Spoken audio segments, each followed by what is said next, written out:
Hello everyone and welcome back to the Third Age Babylon 5 podcast. As you can see, today it's once again just Alex and me, but Meike is still not lost forever. She's on her own journey and will come back eventually. For the time that she was not with us, we tried to do some special discussions, which she could not join in yet because she's our newbie. But for this week, we are going to discuss another regular episode. We are going to discuss the episode Deathwalker. I also want to say that at some point when Meike is back, we are going to do a little catch-up session with her. So if we discussed important episodes, important parts without her, we are still asking her for her opinion so that we're all on track again. So, Deathwalker. In this episode, a person from the Dilgar Wars arrives at the station. More specifically, it's Jadur, a person who committed a lot of very serious war crimes on different worlds throughout the galaxy. And this causes a lot of intense and violent reactions amongst many different races that are currently on the station. She also brings to the station her immortality elixir, which she developed, when dealing with that causes a lot of issues. And we have a little subplot in which Talia is hired by Kosh to interview a person that she is not really able to read that causes her a lot of flashbacks and triggers her in weird ways. So these are the two plots that we are dealing with. Yes. Maybe let's start with our first impressions as we usually do, even though Meike isn't here. Because as we were kind of recapping this episode, it kind of turned out that there is a lot of things happening in here, and it's quite a complex little tale because it gives us a huge chunk of world building and also some interesting political implications for the Babylon 5 setting as it is now. So beyond that, what were your first impressions as far as you can recall? My very first ones are this time. Both, if you can. Because the very first one I cannot recall. It didn't leave such a strong impression on me for the first time, I think. At least I don't remember. And at this time, it really left me devastated, actually, because in this episode, we are introduced to this person that, is here described as someone with a kind of brilliant mind that is used to imagine and follow up a very, very terrifying version of the future and she tries to create and build up a version of the galaxy that really just gave me shivers. So it left me very, very devastated, actually, this time I watched it. And for me, this is sort of a teachable moment in Babylon 5 always to kind of figure out how do I view this episode, because it's always very tempting to draw a lot of historical parallels between the character of Jadur and the conflict that she was involved in, but none of these can be mapped very cleanly. There's always some aspects that don't quite work out right, and I think this is true for most of Babylon 5, where a lot of organizations, we talked about Psycho a lot already, have a lot of historical parallels, but you really need to put them together in a more unique way. You can't make one-to-one comparisons very often, which I think is great in terms of writing because it makes everything much more interesting. But it also means that when thinking about different themes in these episodes, you sometimes have to switch avenues a little bit so for everything to fit together very well. And I think this is something that we're going to do today a little bit as we talk about these. But maybe let's start talking about the secondary plot for our main discussion and get that out of the way, because this is definitely an odd one. It's just one where you, at first, I think, really don't know what it is all about. Like, why are we seeing these scenes? Why is this not just something that, happens somewhere in the background on the station? But why is it shown to us? Why are we always going back there? Which I think Talia wonders about as well. So yeah, why do you want to start there? Just as the synopsis for this, she gets hired by the Warlord Kosh and is involved in these negotiations, which aren't really negotiations at all. And I think this is more than anything a little character piece where we learn about both Talia and Kosh a little bit. And for me, the most interesting part is actually this sort of miniature profile of Kosh, where he has something that he wants to do and he involves some humans in it, and it seems completely nonsensical at first. But by the end, he has given you a few hints of sort of how to decipher everything that was going on, and you can just about piece together that there was actually tangibly a concrete plan that he had that was pushed through, even though you can't really understand what it was all about until much later on. And I think this is sort of giving us a key on how to view the Warlords in general for the rest of the show, where everything they do seems very cryptic for the sake of it at first, but there is actually rhyme and reason behind it once you have a few key pieces to puzzle this all out, and I think this is the case here. What about the Talia side? Well, we see that she worked in very different environments before she came to the station, which is interesting to see, just for what kind of different jobs telepath can be, what kind of different kind of jobs telepath can do. And we also see that she worked on very heavy cases and that she actually has a lot of experience and knows what she's doing. So that's very interesting to look into her path and to see what different kind of layers her character actually would have to offer. Yeah. Do you think this is explored well here? As a leading question? No, I don't think so. It just left me a little bit unsatisfied because I felt like here we really had the chance to see how complex the character of Talia could be. And I don't know where it went wrong. I don't know if it's just the actress or if it was somewhere in direction or within this complex communication that has to happen there. But I always felt like the part of her that I see really acted out, that I see in the scenes that I'm shown, is more like the sad and whiny part of her. And I feel like being introduced to this past of what she has already accomplished and done in her life, she has so many other layers. She's tough and she knows a lot, and she's more than just this whining person that I constantly see. So I don't know where the other scenes with her went or what was up with them, but I feel like it is written in a way that but I don't really see what it wants to tell me.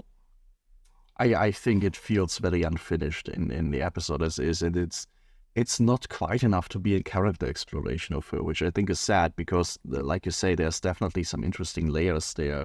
How she interacts, how she deals with, also the situation, because essentially what we see her in is one of the most extreme situations you could put a telepath in between a Warlord which just cannot be scanned by virtue of turning people into stone as far as humanity is concerned, and then the Vicar, who is just this weird cyborg creation that is yet again an instance of this weird, like, mind-melding technology that humanity seems to be toying around with.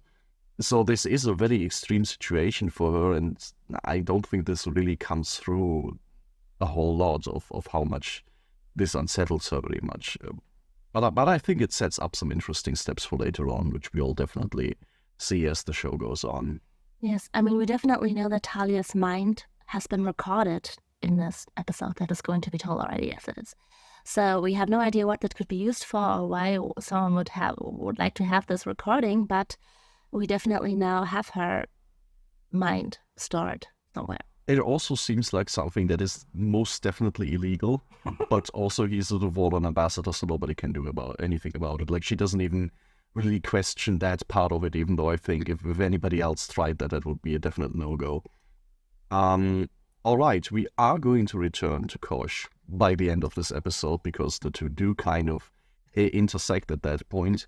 But for now, let's wind back a little bit and talk about the whole plot with Jadur, because there is a lot of unpacking to do here, and I think we're going to split this a little bit into three parts. Where at first, let's talk about sort of the wider world-building implications, because we basically get a big history lesson in this episode. Then we're going to lean a little bit more to the politics of what's happening on Babylon 5 right now, and then by the end start talking about Jadur's actual plan and how it is resolved by the end. Sound good? Sounds very good, but you have to lead me through it. Yes, I will try. So we start our very first scene with Jadur arriving on the station, and we learn about her name as Deathwalker through Natoth, and then we kind of get this big lore-dump of what even is happening. What is a Dilgar and what is a Dilgar war? And what we learn is that this is sort of the most important conflict that humanity was involved in up until the Minbari War.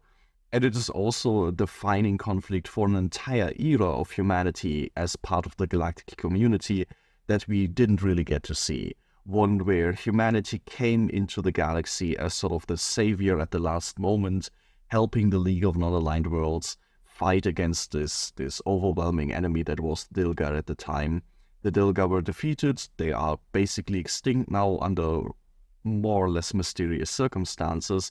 And this was sort of what established humanity in a very dominant position. It's not that humanity came in and was stronger than everybody else just by virtue of being humanity. It's just that this war took a big toll and they just happened to come out on top, which is something that is known to happen with certain conflicts. Just some parties end up being in a pretty good spot afterwards, especially if they were rather isolated before. And it is partially also this confidence after the Dilgar War, which, got lost in the Minbari War. And now we sort of have this instance of Babylon 5 being built as a product of both of these worlds. I think it's kind of implied that the Dilgar War was one of the first instances where the League of Non-Aligned Worlds came together against this common enemy. And then the Minbari War was kind of this incentivizing moment of saying, okay, we should definitely pursue this further because these wars keep happening and they're just not good for us. So this is kind of where we are at. And maybe let's talk for a small moment about how this conflict of the Dilgar is portrayed, because we don't get many details in there. And this portrayal starts with Jadur herself, who has a very distinct makeup, a very distinct portrayal also by the actress in this episode, and a very distinct uniform. Maybe you can give some impressions on those. First of all, I find it interesting how difficult it is to actually identify her, because when she arrives at the station, we have someone, what's her name? Natoth, attacking her.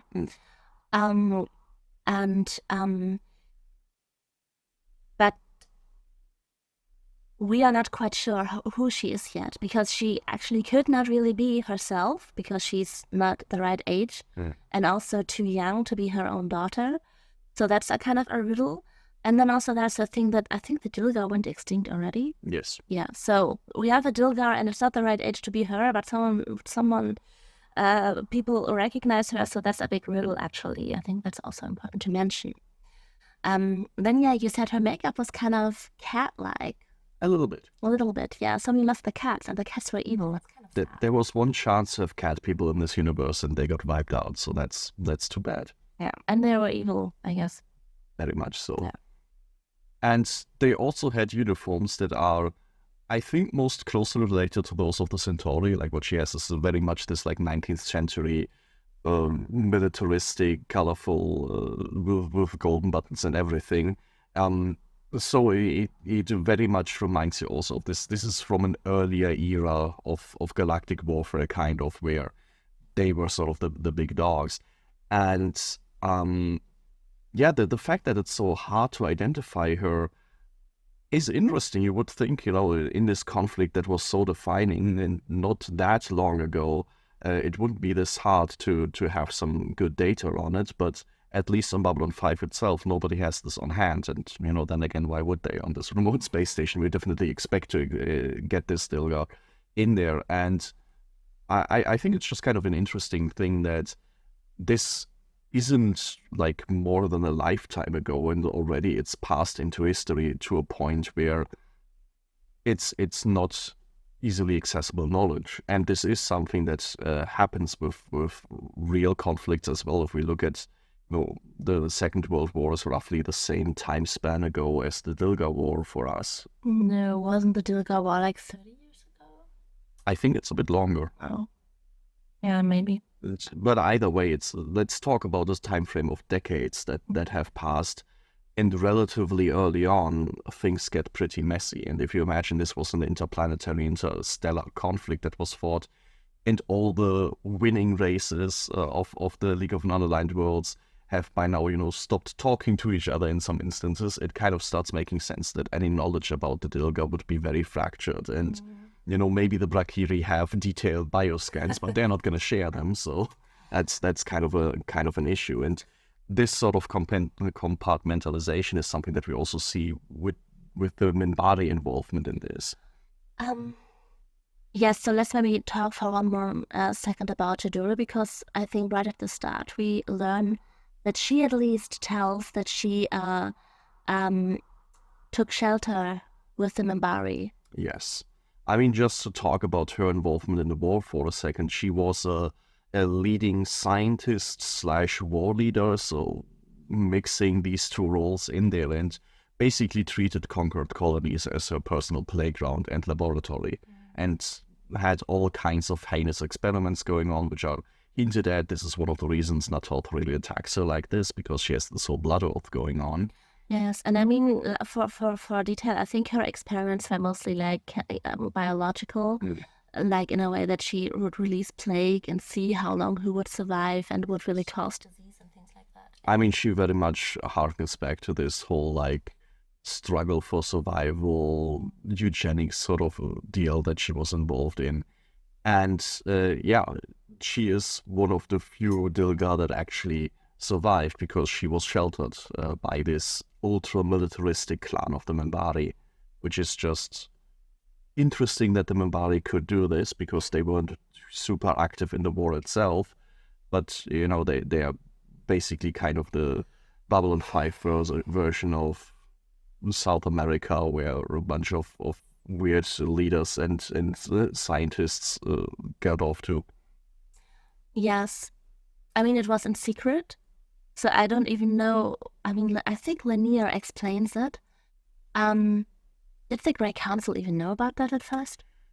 It was not known at first, and by the time it came out, it was kept a secret, because it would be very dishonorable and the big diplomatic incident that you would want to avoid. Yeah. So maybe we should talk for a second about how this war even started and where we had it and how it went. It is a bit of a mystery. Overall, the Dilgar didn't really come out of nowhere, but there is this idea that they found out their sun is going to explode, and this was like the inciting incident for the war starting, and it's also what led to their eventual extinction, where they were driven back to their homeworld, and by the time the star exploded, nobody was really helping them out, so they went extinct soon after.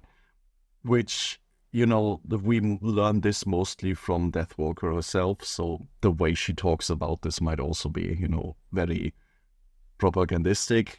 Who knows how exactly it went. And it's also not entirely clear how this war itself went on, like how exactly humanity ended up helping out everyone. But it seems to have been this very explosive expansion where very quickly a lot of colonies were cut off. And it's not a conflict like the Centauri-Narn conflict where there were hundreds of years or decades of occupation anywhere. It was more like the Dilgar suddenly appeared on the stage, built this massive empire out of nothing very quickly, overran a bunch of league worlds, the other big powers kind of stayed out of it, and then they also collapsed very quickly. So instead of asking for help, when they noticed that their star was going to explode, they just went out there and wanted to conquer worlds and depopulate and repopulate the worlds. Yes.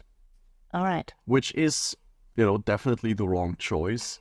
At the same time, I don't know if asking for help would have done any good at that point in time, because one of the recurring themes that we are going to see is that this galaxy at that point had no system for dealing with a big crisis like this, and still doesn't, as we very quickly learn in this episode. Yes, because many of the races, especially of the races of the non-aligned worlds, demand for Jador to be delivered to their worlds because they want to trial her for all the war crimes that she committed, for which there actually is not a protocol yet. And also, there's not a protocol, and it's very difficult to decide of who gets her, because she murdered so many people, like every world has a claim on her. At the same time, there's not a legal base yet on the station, I guess, to put her on trial there. Like, you know, today we have the Hague, where you can put war criminals, because we have this concept of that we have a law, we have laws, and we have written out rules. What is a crime against humanity? And any person can be tried for a crime against not just one nation or one person in one country, but for a crime against all of us humans. And so something in comparison, like a crime against sentience or something, that concept does not exist yet. So when they try to put her on trial on the station, the Minbari linear cannot vote for it because he says she did never commit a crime on our world, so we cannot get into it. There's no basis for that, which is an asshole move, but also if you are in that position that everything you do has to be kind of like legal accountable, it is a real problem when you say, sorry, I really don't know how to do this. And I think the Centauri say the same, or something along that, definitely. So there we see that we have this station and we are trying to build up an intergalactic community, you could say. But for a moment like this, we don't have any basis yet. We don't have I think this concept of crime against sentience, against life, that is something that we see the need to be developed at this point. And there is a crucial part missing there. And I think part of it is the fact that the Dilgar got wiped out by their sun exploding, because it led to the situation where we won this war against this very clearly evil enemy, but then all of them just kind of vanished and died. And there wasn't really a need to have something like the Nuremberg trials where you actually have to work through this. There was also never, a concerted effort where the winning powers had to rebuild Dilgar society in a way that was, keeping them from becoming a threat again, but also not having them go extinct. So because that entire chapter of rebuilding was entirely omitted or taken away from the galactic community, there really isn't any precedent set for any of this.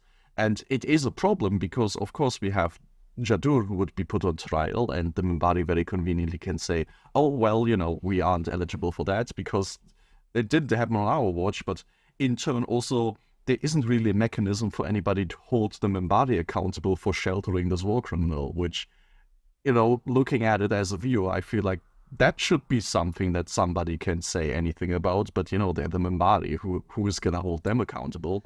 Yes, and who is going to do it? Because I think there's not something like, I don't know the English word right now, what the hell? Internationaler Gerichtshof. Internationaler Gerichtshof. International Court of Justice. Yes, because we don't have that yet, so who's going to do that? You have this problem that in these international settings, you kind of can be in situations where you are out of any legal basis, and then what we see here. Yes. Yeah. And also, Babylon 5 is now established, but it doesn't take particularly well to this environment and to this happening, where very quickly we sort of get this glimpse of the League of Non-Aligned Worlds dissolving into the state that they were previously in, where very quickly they are sending in warships, and Ivanova takes this to her advantage by sort of playing them out against each other and having them rival who has the biggest claim to their war crimes, which saves them, which buys them a little bit of time. But obviously, this is another sign of things being a rather big problem. And part of this is something that, usually gets questioned also with the structure of the Babylon 5 Council, is this idea that the League of Non-Aligned Worlds is treated as one body that gets one voice next to the major powers, which, in this episode we see that this gets put to trial, and the League, to their credit, actually goes through with this formality until it doesn't go their way. And they just say, well, if this council is not going to dispense any justice for us, we're just not going to recognize it, which, isn't the smartest move in terms of diplomacy. But on the other hand, who can really blame them? Because they really do not get a say that is in any way appropriate. Yes. Yeah. Do we want to talk more about the role of the major powers like the Minbari in this conflict? Or do we stick more to the side of the League of Non-Aligned Worlds and how they ultimately resolve this conflict with the help of Sinclair? I would like to stick more to that. Or we could say like a few sentences to the Minbari, because I think we have already pointed out that it was not like super officially and super known that she was sheltered there. And we have already had a glimpse on the Minbari society that we, with Delenn and Lanier, we have a very, very small glimpse on how their society actually works. And there definitely are other forces, other traditions who would look at someone like Jadur and are like, maybe we could take advantage of her findings or of her skills, which is something to maybe keep in the back of the head for further dealings. This is one side of it, but I think it's also worth talking about the other side of the coin, where the Minbari say, oh, we can't talk about, her being extradited because we weren't part of this war. But, they chose not to be part of this war. Yes, but they don't say they were not part of the war. That's not the right phrasing, I guess. Okay, they say the crimes weren't committed against them. Yes, and not against them. And I think that's important because that's like really... What is your problem with that? Well, my problem is that they are basically abstaining from any responsibility in this conflict that is currently there because they say, well, we weren't part of the original war. Which for me is an issue because them not being part of the war is already a problem. The entire galaxy got waltzed by people doing eugenics experiments on entire planets. The Minbari back then said, oh yeah, but that's not our problem. And now they sit in the courtroom where these people are put to trial and say, well, because back then we didn't participate, I guess we have no right to participate now. Which is just a really circular reasoning for saying, well, I was always isolationist, so I have to be isolationist now. But then saying it in a way as if, oh, we would if we could, but we can't because of our high moral obligation. Which is, I just find incredibly obnoxious. Kind of.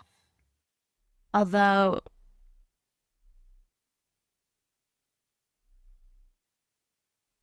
I'm not so sure how problematic I mean, sorry, no, that's not the word, but yeah, what kind of reaction from the Minbari would you have liked to have? I think what my problem with the Minbari position here is that they are kind of putting themselves into this situation of saying, well, we aren't part of this conflict, we weren't afflicted, so who are we to say who is right or wrong? But the guy or the woman in this case that they are putting on trial is somebody who demonstrably did eugenics experiments on entire planets. So I feel like there are some bases that the Minbari could pursue to take a stronger stance rather than saying, oh, hands off, we can't interfere because we have our own weird version of the Prime Directive. I feel like, if anything, the fact that they weren't part of the original war should be all the more reason for them to now take up any kind of responsibility for the galactic community that they are part of. Otherwise, I would say, okay, if you're really taking this seriously, just step down from the council and not participate at all anymore because you're obviously not willing to step up to it. Yes, I would also like to add that I was just thinking so hard because I felt like the other point that I had already made with the legal basis that is missing kind of also incorporated this. And now I was not thinking so hard because I found them Minbari positions so cool. So persuasive. No. I mean, it's part of the larger problem of having no basis. I guess if you have developed something like this international court, these international laws, you have a basis that would force them to pick a stronger side and that would at least strongly demand it from them. So that's an important point here. And I mean, of course, I've just explained on why these positions of the Minbari and the Centauri were reasonable, on why without the United Nations, for example, you can easily just step away from everything. And of course, they could find their loopholes in taking a stronger stance or in helping to trial her. So that's definitely a thing you can always find. You can always make the first case of something, which definitely have been ways. But we see that we need that more written down and more defined and more legally in place to actually rely on it. Definitely. Yes. And I mean, we are bashing the Minbari and the Centauri by proxy a little bit here, but I think it's also notable that Jakar essentially does the same thing, where he says, oh, definitely we are on the side with the rest of the downtrodden, unaligned worlds, and she should be given to us. But of course, then the trial is going to be on our terms in our home world. Yeah. And when they say that's not acceptable, he's like, well, too bad then. We can't vote for it then. Yes, I mean sometimes I feel like characters in Babylon 5 are really written out like more as a concept than as a character. Sometimes I feel. Not in a bad way, but sometimes when I see these episodes, I feel really like I read a dramatic text from like ancient Greek or something.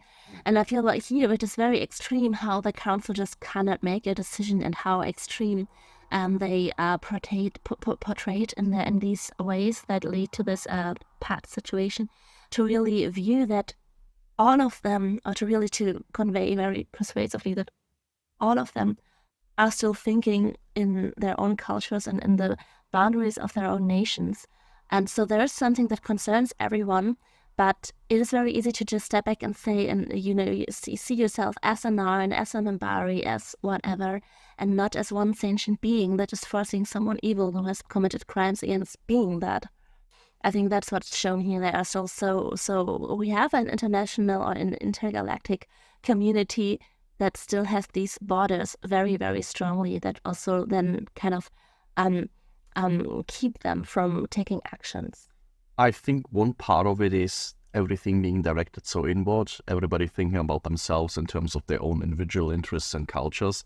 But I think the other half of this is also that they have, at this point, very little reason to trust in anybody else not to do that. And so it becomes this feedback loop of course, they're going to always think of themselves first, because ultimately there is no guarantee that nobody else is going to do this. And building these kinds of guarantees is part of setting up a larger system like this. Otherwise, it's not going to work. And I think highlighting the Narn here a little bit isn't the worst thing, because we get to see their way of dealing with this kind of issue up close. And what we see in Natot's example is the Narn, more than anything, have a very personal relationship with this kind of revenge that they want to take. I think having this a big international courtroom drama is not exactly the Narn way. The Narn way would be to do what Natot was attempting to do, just killing her on the spot because of the personal blood feud that we have with them, which I find, as a small side note, is a good glimpse into Narn society at this point, because what do we expect from a people that have spent 100 years enslaved on their own planet? They got ground down to these very basic things for somebody who is entirely disempowered. Swearing a blood oath that will be carried on by future generations is like the only way to get back at your oppressors. Yeah. So the fact that this is what they've preserved makes a lot of sense to me. But if I can follow this logic with the Narn and why they would have this kind of mindset, it's not hard to imagine that this is the same for many of these non-aligned worlds.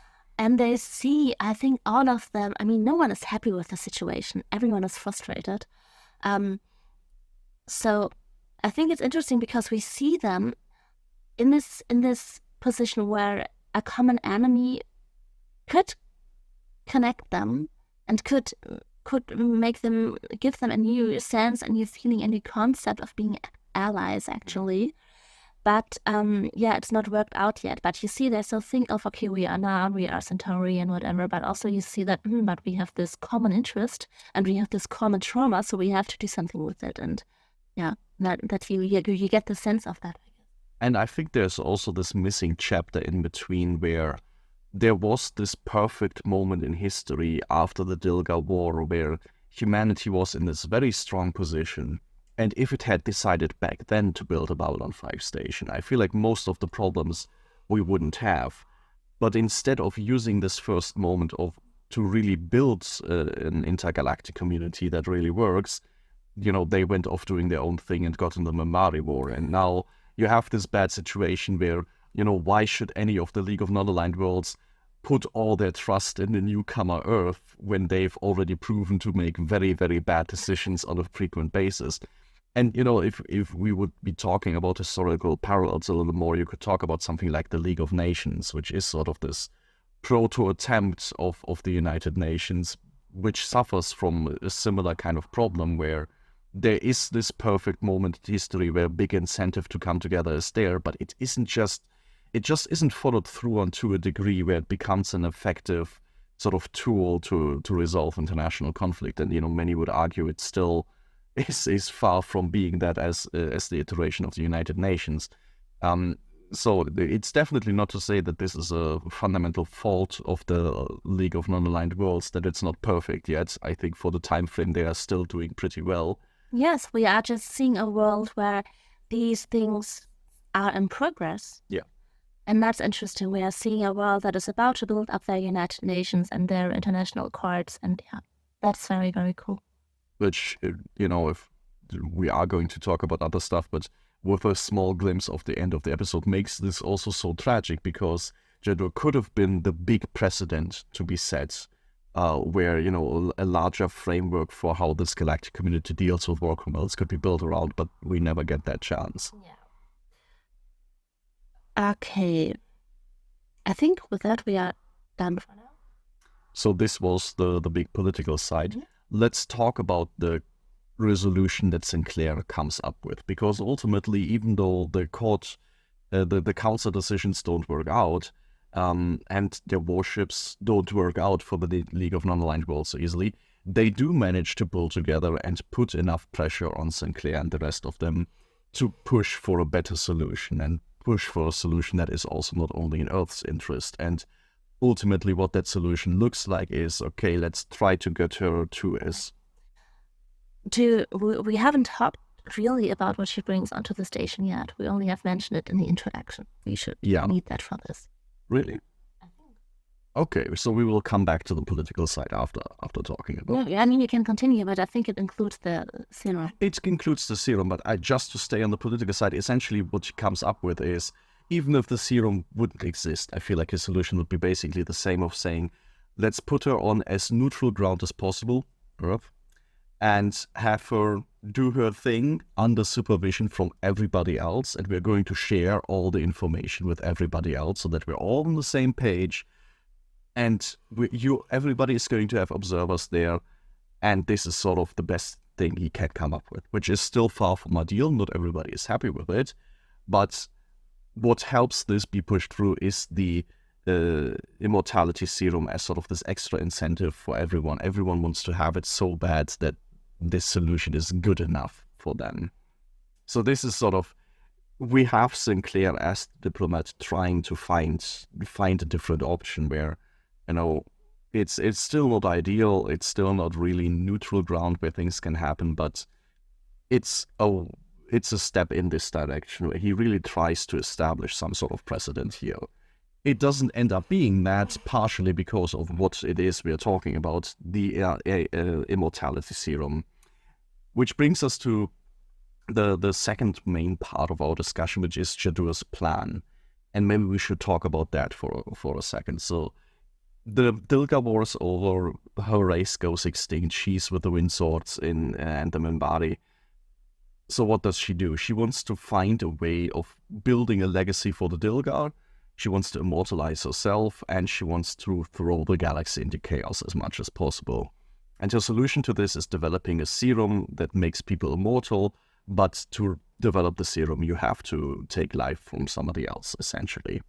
Which is sort of the big reveal that she does, but ultimately I think that last part doesn't even matter to her all that much. I think her entire plan hinges on this idea that basically Dilgar ideology was right, and if we assume Dilgar ideology isn't too far removed from, you know, Nazi interpretations of Darwinism and stuff, it's kind of this idea that everything is a struggle for survival, everything is just about fighting for who is the strongest, and so in her mind it makes complete sense that as soon as you introduce something like an immortality serum to the galactic community, it pre-programs endless war. Because everybody is going to want it, people are fundamentally bad and will not work together, so they will fight over it until the death. And this for her is like the big monument. Everybody will be as bad as they say now the Dilgar were.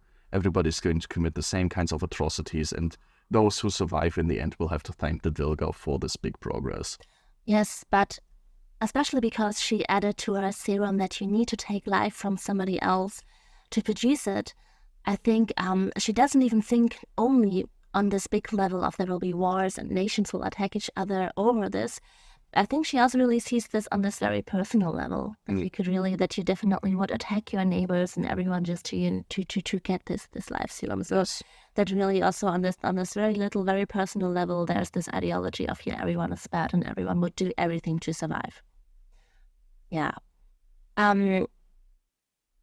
Which is actually the reveal in that episode, and it is this moment that left me with a very devastated feeling when I watched it the last time, because I just felt that very strong. I just looked at her and I had a sense of the future for the galaxy that she was imagining, that she was totally convinced of, and I felt like, well, she is laying that out to Sinclair, right? Mm. I felt like that would be the moment where anyone who saw her and heard her would want to destroy the serum, honestly. I felt like that's the moment where you realize I cannot ever use that. Is it? I felt like that. Like, that was my first emotional impulse. Although, of course, you only feel like that, as we have already talked about, if you agree with that ideology. So to see the serum as this dangerous, you have to assume she's right. We all have this side in us, and in this fight for survival, it will be revealed, which is something I don't agree with. I think it's interesting to talk though about like how much of this reach you accept, because as a longtime fan of the show, I've seen other people talk about this episode, and it is interesting to see how much opinions differ on this, because there is certainly a range, and a reasonable range to have, on like how good-natured do you think sentient beings are. And there is definitely a case to be made that we humans especially can be pretty selfish, and that something like this would be a source of conflict. There's also a reasonable discussion to be had about the fact that, is being immortal something that you really want? Personally, I think it's a pretty cynical, pessimistic take to say, oh, you at some point run out of things to do and then you probably want to die.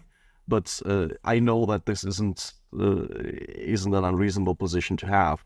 So I think it's interesting. It's my favorite kind of villain to have, somebody who has a plan that doesn't have an obvious flaw. The only flaw is intrinsical to their worldview.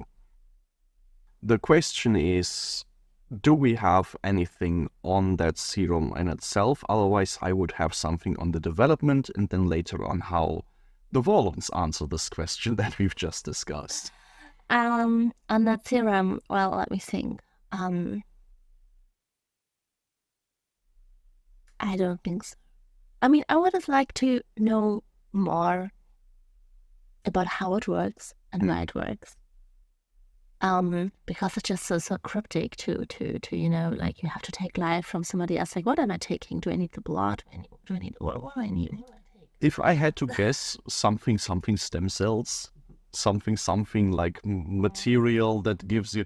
But I mean, this is also the thing where we don't know if that is even necessary, or if you just build this in as like an extra knack in the hopes that nobody will be able to crack the code and find out that this is a completely unnecessary part that she just built in there to make her plan more evil, which I would completely like believe that she did. But there is definitely this idea that we keep learning that there are technological things that humanity and the other races of the galaxy at this point can achieve that are putting them pretty much on the path to godhood, whether that be the immortality serum that she created, or the psycho cocktail mix that turns you into like a telepathic super being. Sort of this idea that these kinds of powers are at the fingertips of these species. Just right now, achieving them means going through trials and experimentation that is just not feasible on a large scale. I was just thinking, I have something more on the serum actually, and on her scenario, because when you said stem cells, I was thinking that nowadays we take parts of other bodies to save lives. Like, you donate blood, you can donate your stem cells, you can donate your plasma, and whatever, you can donate whole organs and survive. That's possible, and we do that a lot actually. And wouldn't in her mindset a discovery like that also mean that we would all attack each other over our kidneys and livers? Yeah, and we don't do that. It's this thing where I think for her it's just the thing, if the price is high enough, it's going to turn savage. So if you could live indefinitely by capturing somebody else's kidneys, maybe organ trades would be much more criminalized than they already are. So maybe that's sort of the mindset.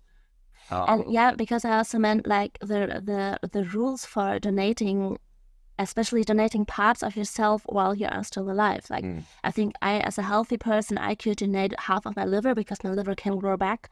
I can also donate my second kidney. That's all possible. But like, I think especially in Germany, it's very strongly regulated.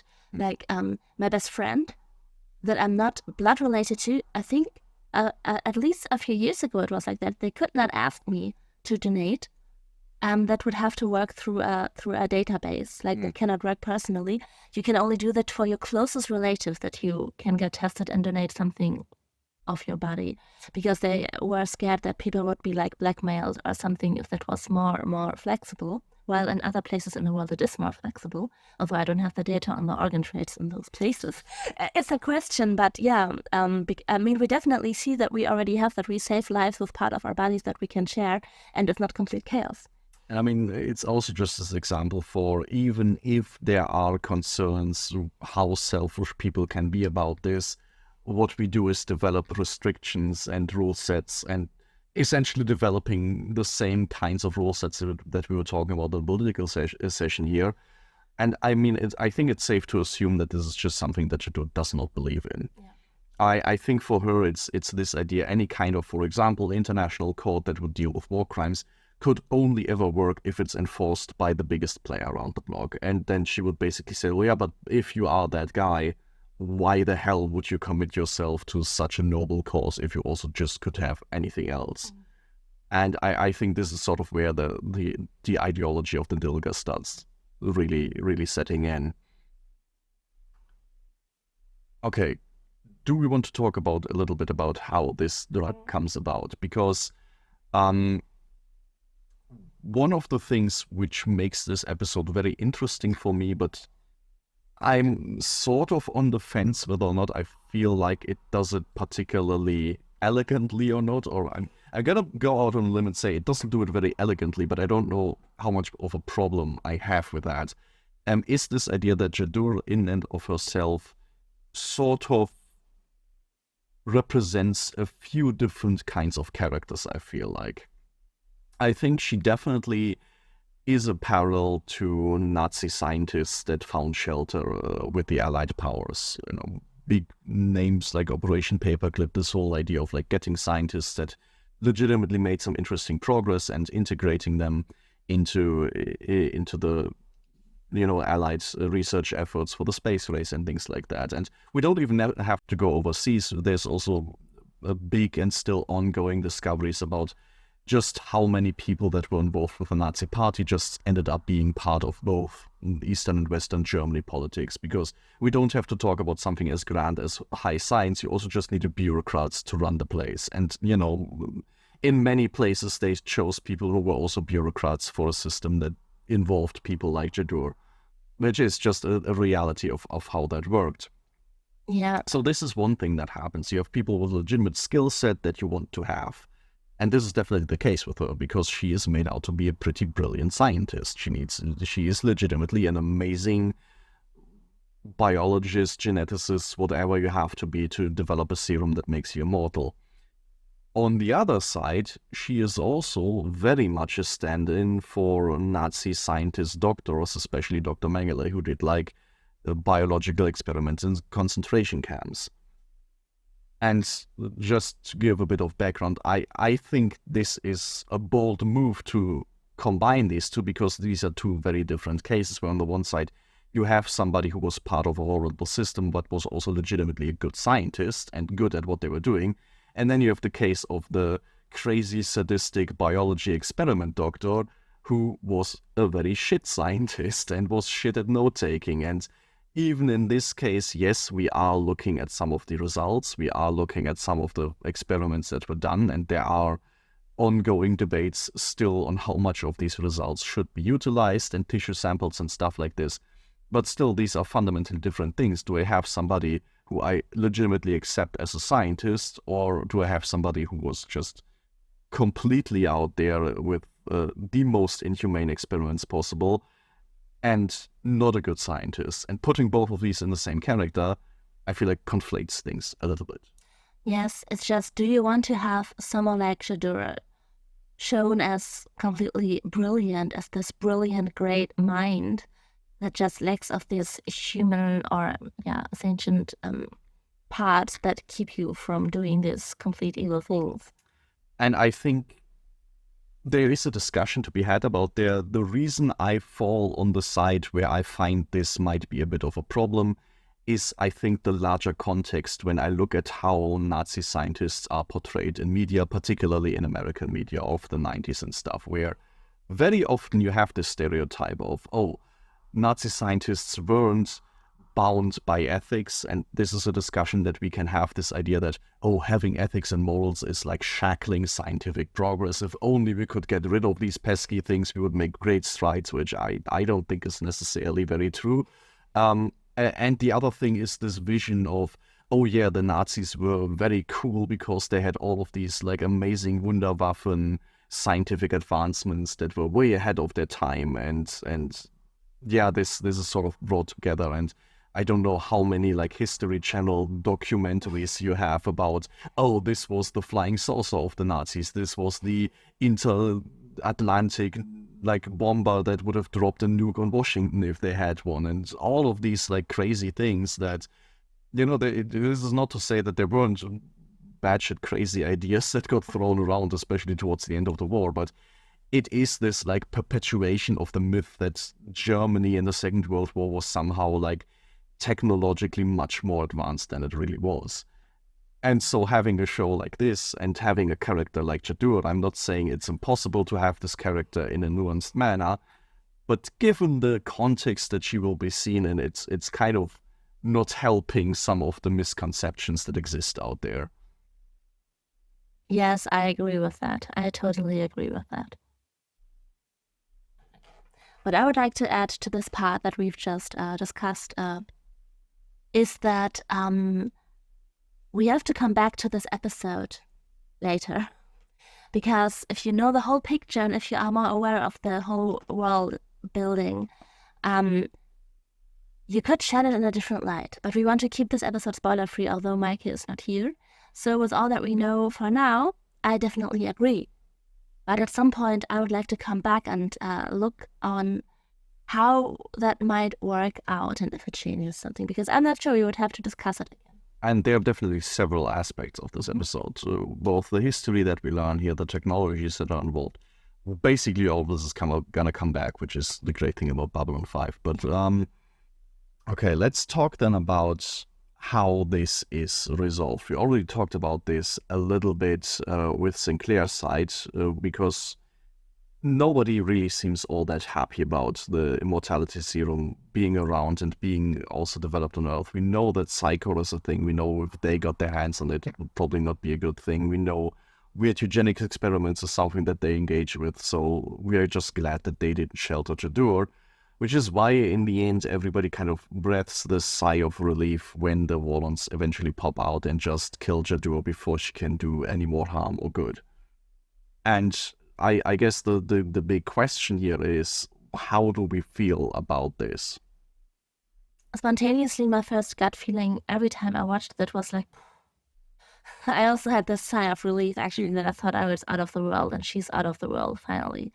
I mean, it is a tough judgment, and I think at this point you wonder, why are the Warlords even in a position to make this judgment? Because at this point we don't know. Why are they stepping up and I think they know that we are not ready, and where does that come from? Because so far they have not given us any reason to give them this kind of power over us. But on the other hand, also, you could make the point that justice was executed in the end because Jadur was finally killed. Like, it was a way to make her pay in the end, at least. This is how a lot of them choose to interpret it, right? Yeah. And I would actually think that from what I know now, but also from what I get later on of information over the Warlords, I think that could be their reasoning. I mean... Or at least part. Yes. Effectively what it does, it resets everything that happened throughout the episode, right? Like, if nobody had stepped in, Natoth would have killed Jadur and everybody would have found out that she was the Deathwalker and probably breathed a sigh of relief and said, well, probably best for it. And all this big politicking sort of wouldn't have happened. So what we are is the situation where the beginnings of a justice system do exist to the point where Jadur was saved from this fate, but then the justice system of Babylon 5 didn't really have any tools to put her on a proper trial, And so in the end, a higher power decides to step in and do what should have happened anyway. And everybody is kind of okay with that because it's almost like they tried the other more systematic route and it didn't work out for them. Yes. And now you could like interpret this as either the Vorlons following up through the trial and saying this is dispensing justice, or the Vorlons just resetting everything and saying, nah, it's too complicated. I would actually say it's not resetting everything because I think they could have killed her much sooner. And I think really seeing them, because I don't think it's resetting everything just because she's dead now. I think the world there and the station definitely noticed we need a protocol for this. We need to be able to deal with this. And she's not there anymore, but then maybe more situations like that. So, yeah, I think they would definitely have found a way to kill her sooner to just stop the process at all. Yes. If they wanted to. It's true. But then, I mean, if we're talking about what they could have done, they probably would also have been able to destroy the anti-immortality serum and have her alive, which isn't going against your point. It's just, I feel like there is definitely some intention in getting both rid of the serum and Jadur at the same time. So I definitely said this justice part is only one part. The other part is definitely that they didn't want to see in all of their hands this serum yet, and we don't know their reasons yet. Yeah, but this is, which you alluded to earlier, this idea where you could start having a discussion about the Prime Directive, because that's never something that blows up into your face. But you kind of see that everything we talked about, establishing international rules and setting precedents for something, all of this is, of course, much easier if you are the one with the biggest stick around. And the Vorlons are basically just waving that stick around and saying, okay, we made a judgment call and we can enforce that if we want to. And everybody else accepts that because they know they don't have any tools to go against this. Like the League of Non-Aligned Worlds was very quick moving against Babylon 5 as an institution because they perceive it as not having the ability to withstand them. The Vorlons are big enough that they can just enforce this, and they utilize this here.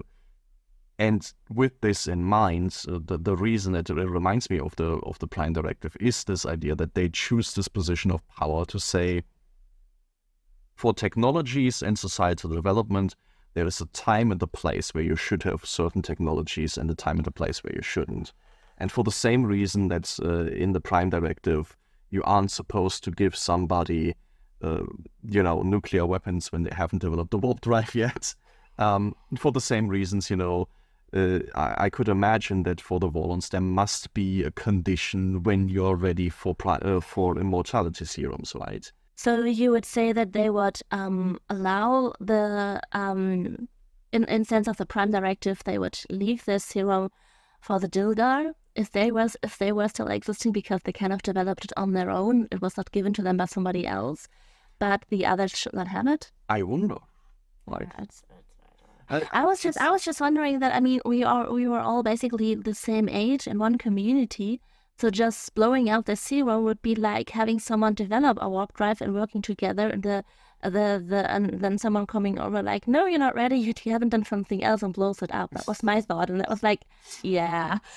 I mean, it's kind of this question: are the Vorlons working on a whim here and just saying, no, not you, or do they have a larger philosophy around it? Yeah. Because like no matter what stance you have on the Prime Directive, the idea behind it is that there's a philosophical reasoning why you should enforce it and why you should have certain technologies at some point. But and do the Vorlons have that is, I guess, a question. I mean, if you really stick with the Star Trek example, you also see examples where a society is very split and you have very, very different fractions, and one of them developed the warp drive, so they have the responsibility to talk to all of them, no matter how chaotic and weird their situations are at the moment. So that's also a part of it.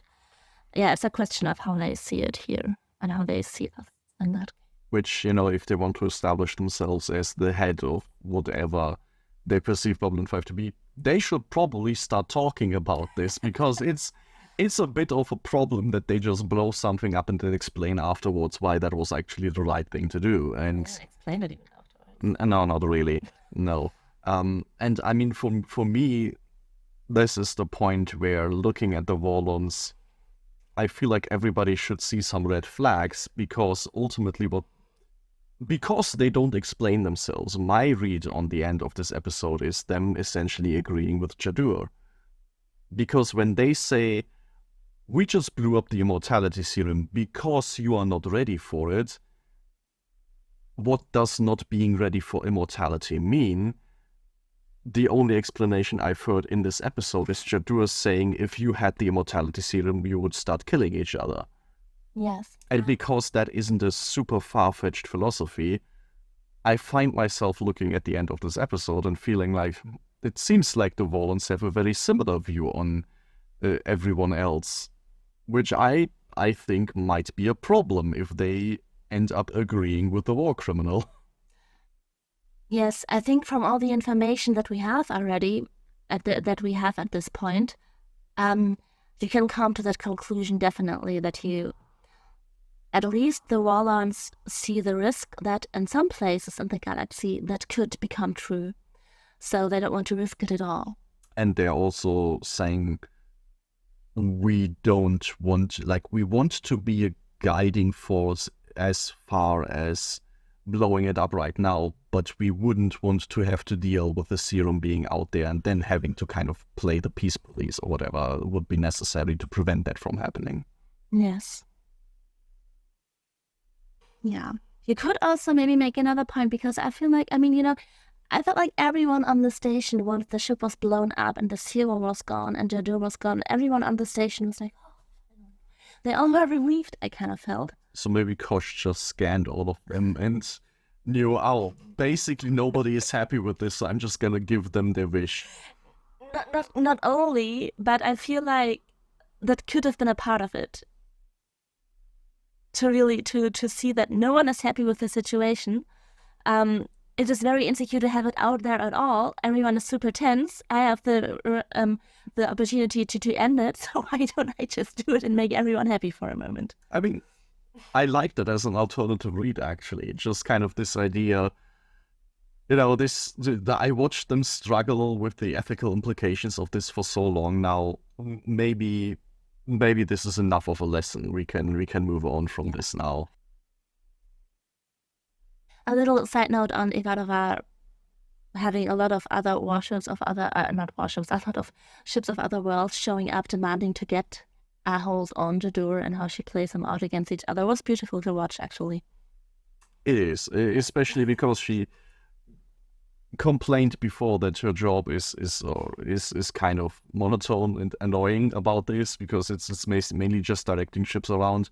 Let's hope this is a much more fun job when all of these ships are heavily armed and looking for something to shoot. So yeah, it's just so funny how she just gets them into discussion with each other, and then it's like, I have a break. And I mean, we do get the confirmation in this episode also that Babylon 5 does actually have teeth, in the sense that she tells the Drazi captain you will find our firepower pretty effective for a few seconds.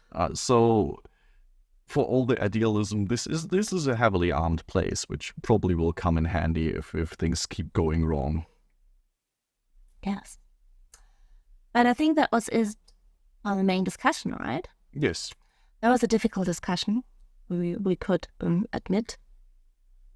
It's this thing where a lot of things are happening, a lot of dense topics are in there, but most of our discussion ultimately will revolve around the fact how much we can't really talk about because it is so difficult to draw these historical parallels very easily. And then any discussion that you can have will lead very far into this territory. And also into spoilers for the show, so that was the difficulty here. I mean, but that's true for every episode. Not as much as here, I think. That was a very specific one where you also had to be very careful about what to say. And then, of course, the historic parallels that are not so much fun to talk about. Tapestry. Basically everything. Everything that we talked about before was picked up. Everything we talked about will be picked up again. Yeah, I mean, what is interesting here is that you get a bit more of a history lesson. You are introduced to more shared history, shared younger history, where we talk in the sense of decades where humans were involved, where the rest of the galaxy was involved. You also get a more of an understanding of why the humans could stumble upon the Mabari War. I guess that was interesting. Yes, as you see the intergalactic community that is built up on the station in front of a challenge. Yes, I think the biggest threat that we have here is the Babylon project itself, which for the longest part now we've seen sort of struggling with the general threat of conflict between the Nun and the Centauri, but particularly here we see it struggle with an even bigger issue and really struggle also with the fact that not only is this an issue that is very complicated between different members, on the contrary, basically everybody agrees that Jadu is the bad guy here, but it struggles just with the lack of framework, with the lack of precedent that is being set here. And I think we know that this isn't entirely resolved in this episode, so it will come up again, definitely. And it will be interesting to see how, if ever, this system as it is set up will function. Because especially looking at the council discussion now, you can legitimately ask the question, is this just a thing about handling the council correctly? Or is the council actually fundamentally flawed in a way that we can't have it? Like, will we have to see a restructuring of how much votes the League of Non-Aligned Worlds gets, for example, for this to work? Or can we just make it work by, having the big powers agree on something more? And how can a non-aligned world become an aligned world? There is no system for that, yeah, which is a problem.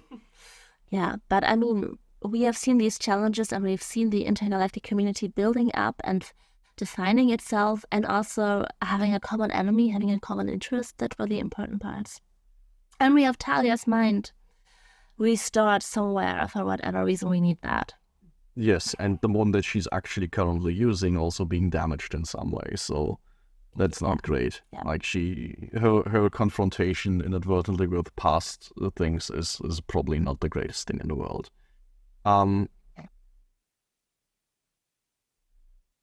Yeah, I think the last thread that I would highlight is Kosh himself, because we get to see a lot of him in this episode. It's rare for him to interact with both plots at the same time. I don't know if it ever happens again after this. And I think there is this parallel here that in both of these instances, he's doing cryptic things and there is a reason here. And if I were to speculate on these things, I would say in the B-plot, we do see that everything that he does has some kind of meaning. Like even the nonsensical words that he's exchanging with the vicar, we learn that they have the specific meaning of drawing out certain memories from Talia and stuff. That being the case, I am inclined to believe that the Vorlons are not acting on a whim when they destroy Jadur and the serum, but that in this case also there is a larger framework behind there in some way. Otherwise it wouldn't make any sense to have these two stories side by side, because they wouldn't tell each other anything. But okay, I think this is enough for the tapestry for now. Outro time. Outro time. Yes, we will hopefully be with Meike next week again. We are aiming for it, but we can't make any promises. We keep promising it and failing to deliver, but it's a long chain of unfortunate circumstances that keep her in hyperspace. So yes, but we will be together at some point, hopefully next week or another week. Yeah, if you liked our discussions, like and share and subscribe. You can find us still on Twitter. We are still using Twitter. We will at some point get a Mastodon account. God, how long am I promising that? You are also promising that for a long time, as long as we are on there. Yeah, I will do it at some point. You can also find us on Instagram and Facebook, where we have our own group under the name Third Age Podcast. Also visit us on our accounts and like and share if you want to support us. And thank you for listening. As always, we're looking forward to seeing you next week, either here on YouTube or on any of your podcast sources of choice, be that Apple, Amazon Music, Google, Spotify, all these places where you can always find us under Third Age Podcast. Not .com. No, just Third Age Podcast. But I would have to add, as always, on YouTube, we're the cutest, because there you can see it.